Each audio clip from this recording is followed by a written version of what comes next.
That floor is dead flat and level. But they were having trouble with people running down that hall. So they did this.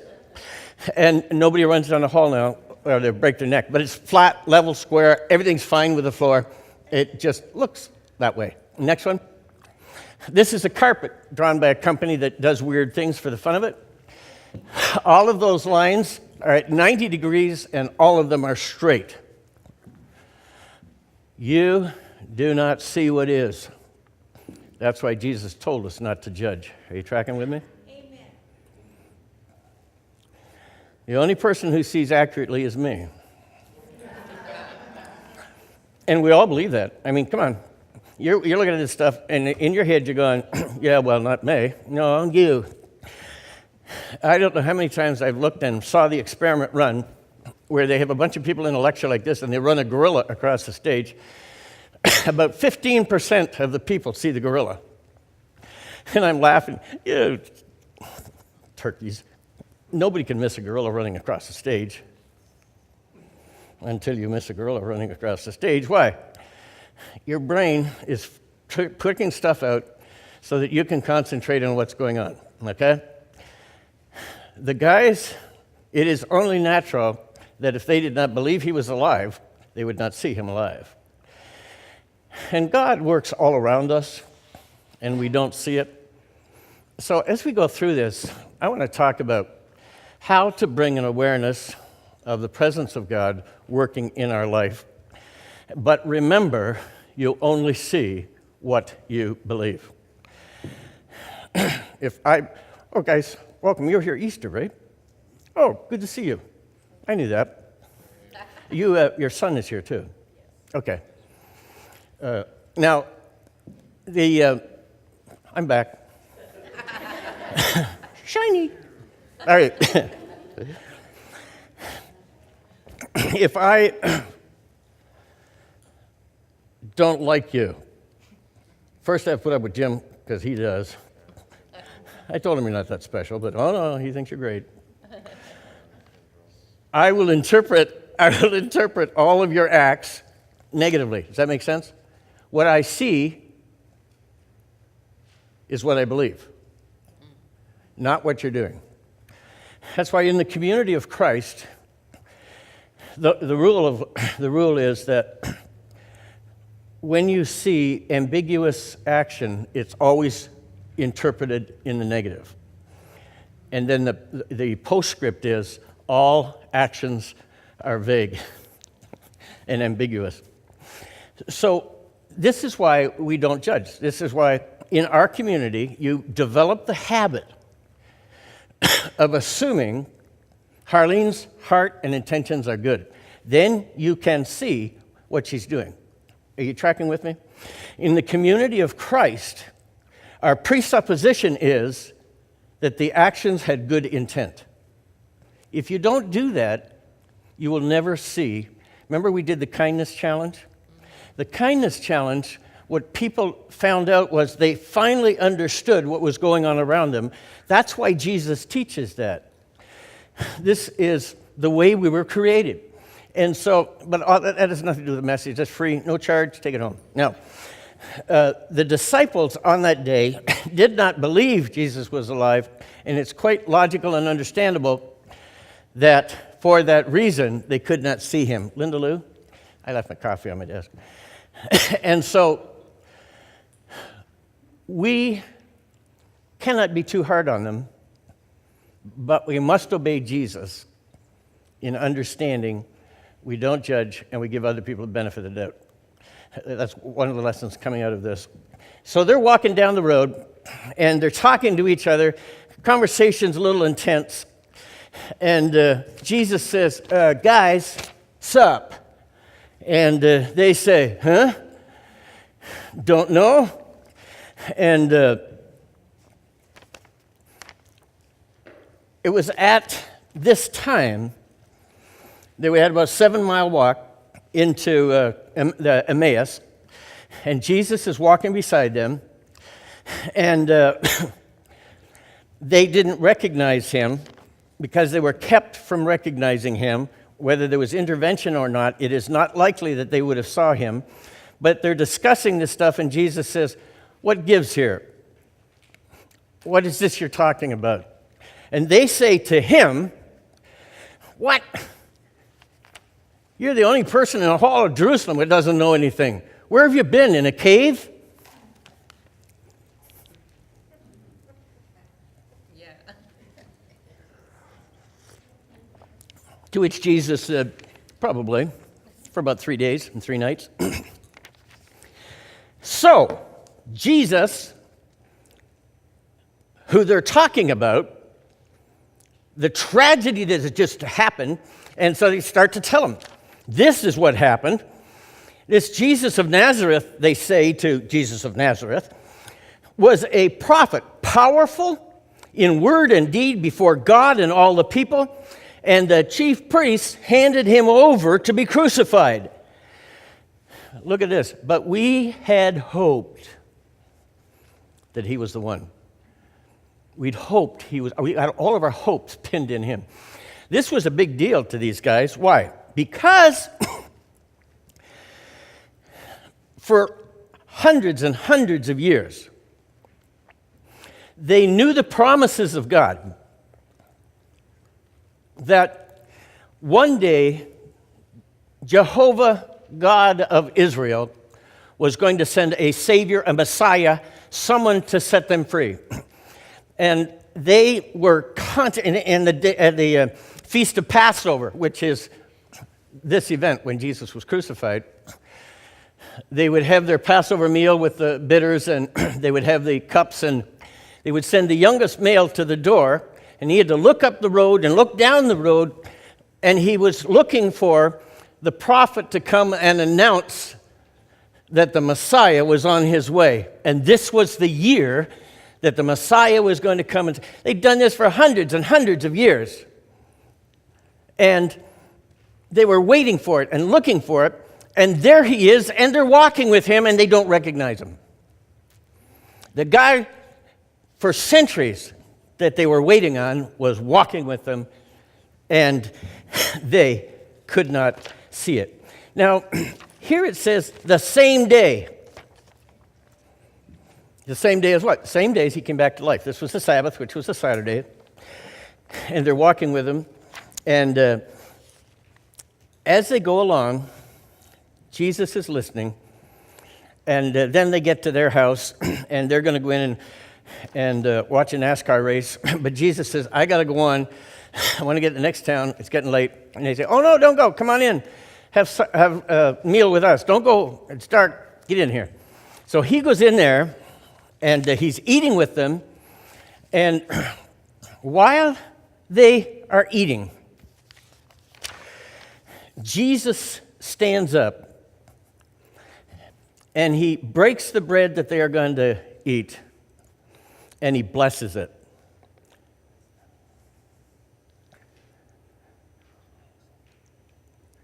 Bang! They get it, they saw him, they knew it, the whole thing come together. A few days earlier, 3, 4 to be exact, Jesus had said, "This is my body that'll be broken for you. This is my blood that will save you."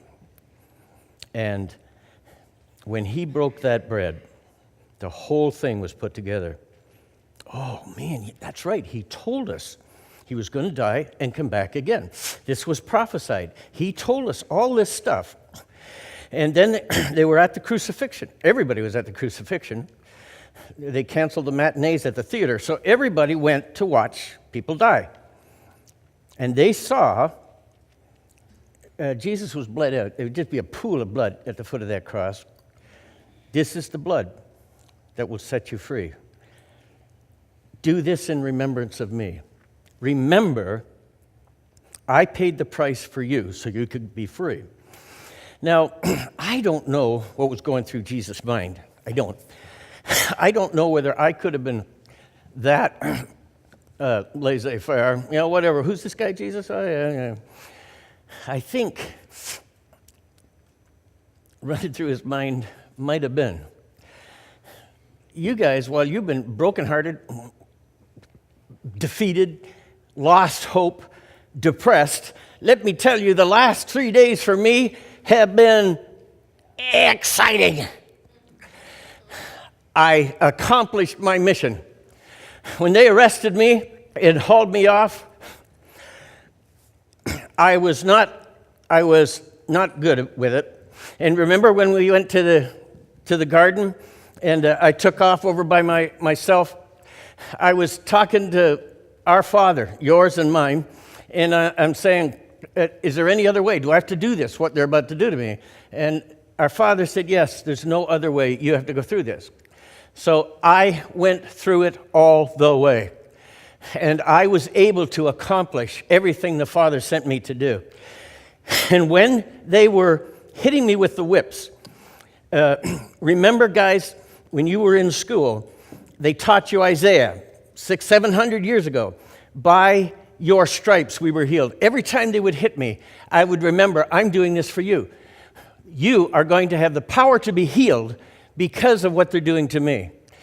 When they put me on the cross and they dropped that thing in the hole and I could hardly breathe, I'm up there and Satan's whispering in my ear, just call some angels, kill them all, get down off the tree, you don't have to do this hurts.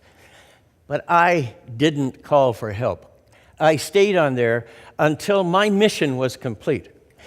And do you know that when I finally died and you guys were all crying and brokenhearted, I was off kicking some very serious Satan butt. I was in his territory. I took from him the keys of death and hell. I have all power on heaven and earth, been granted to me by my Father.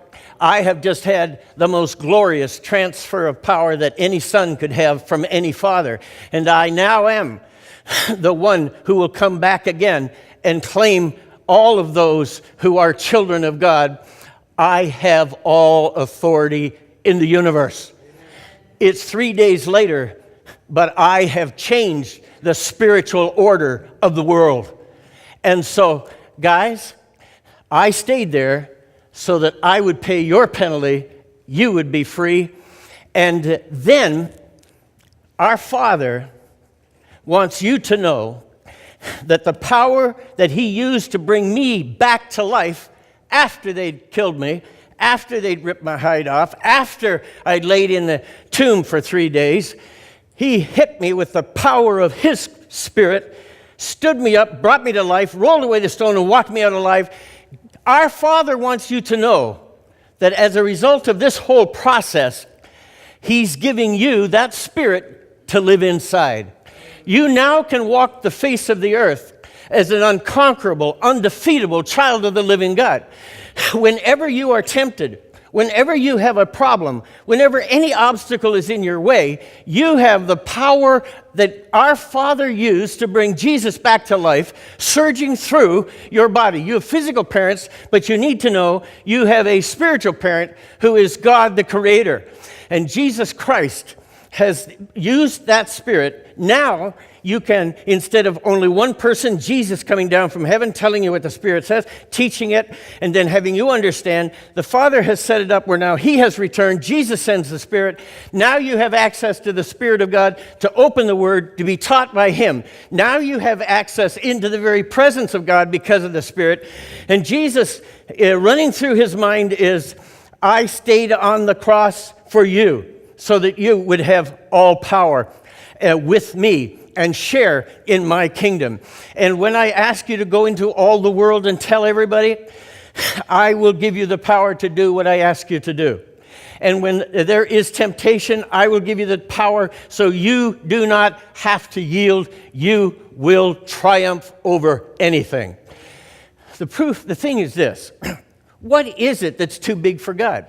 He took Jesus and brought him back to life. He has created everything that we see.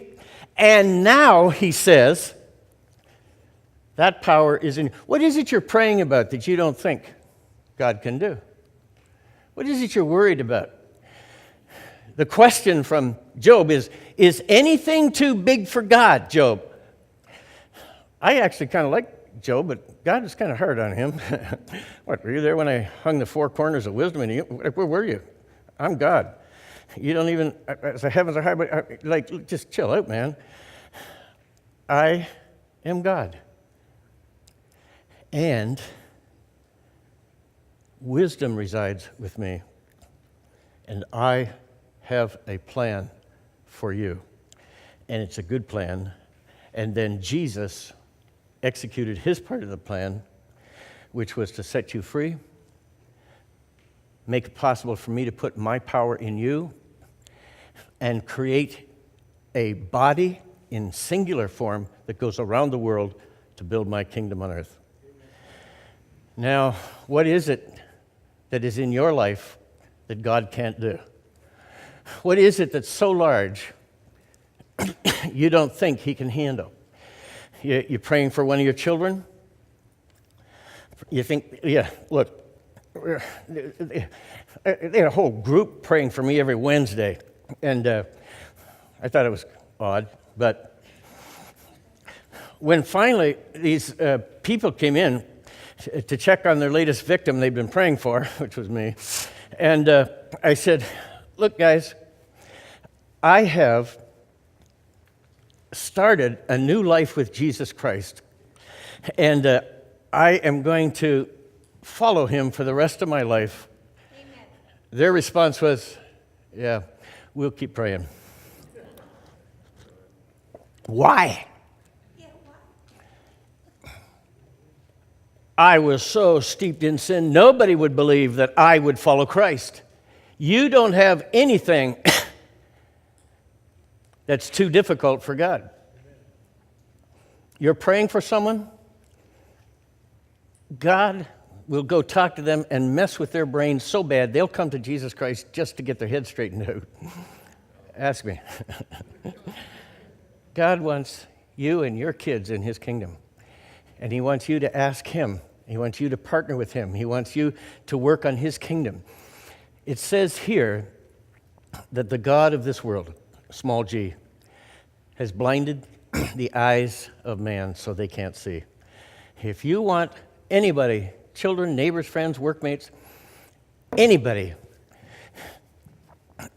to become a child of God, to have their eyes open so they can see that Jesus is alive and powerful and God has given us the Spirit, the first prayer you have to pray is that the Spirit of God opens their eyes so that they who were blinded can now see. You can't talk anybody into the kingdom. You can't argue them in. God has to open their eyes and show them the reality Amen. Of life.